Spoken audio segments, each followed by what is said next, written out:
My name is Jujumon and I am from Gulf Oil Lubricants.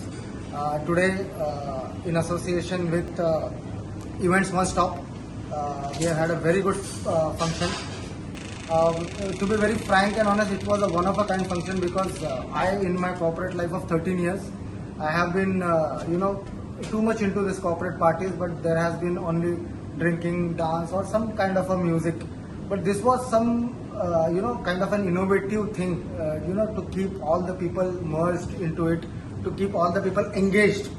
So we played the Bollywood Badshah theme. The Bollywood Badshah theme is something which I have found it's a very innovative kind of a theme.